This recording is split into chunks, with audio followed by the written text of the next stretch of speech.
বাজার থেকে বড় বড় সাইজের দেশি কই, চালানি কই দু রকম নিয়ে চলে এসেছি। তো তোমরা দেখেই বুঝতে পারছো কত বড় বড় কই। এখন এই কই মাছটাকে আমি কেটে বেছে পরিষ্কার করে নিয়েছি। এদিকে কড়াইটা গরম করে তাতে গোটা গরম মশলা, ধনে, জিরে, গোলমরিচ, শুকনো লঙ্কা একটু হালকা নেড়ে চেড়ে শিলবাটাইতে নিয়ে নেবো। এটাকে এখন মিহি করে বেটে নেব। এই মশলাটা এখন আমি বাটা হয়ে গিয়েছে, তুলে নেব। এইবার আমি কড়াইতে বেশ কিছুটা সর্ষের তেল গরম করে নিয়েছি। এবার মাছে নুন হলুদ মাখিয়ে নেব।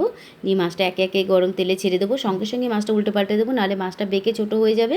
এইভাবে মাছটা এপিট ওপিট করে ভেজে হালকা করে তুলে নেব। ওই তেলে আমি সর্ষে আর শুকনো লঙ্কা ফোড়ন দিলাম। ফোড়ন থেকে সুগন্ধ বেরোলে এই বাটা মশলাটা দিয়ে ভালো করে কষিয়ে নেব। এখন মশলা থেকে তেল ছেড়ে এসে পরিমাণ মতো নুন হলুদ আর বেটে রাখা টমেটো দিয়ে ভালো করে মশলা কষিয়ে নিয়েছি আরও একবার। নিয়ে তেল ছেড়ে এলে দিয়ে দেবো ভেজে রাখা মাছ, পরিমাণ মতো জল। এখন মাছ ফুটে ভালো করে সেদ্ধ হয়ে গিয়েছে।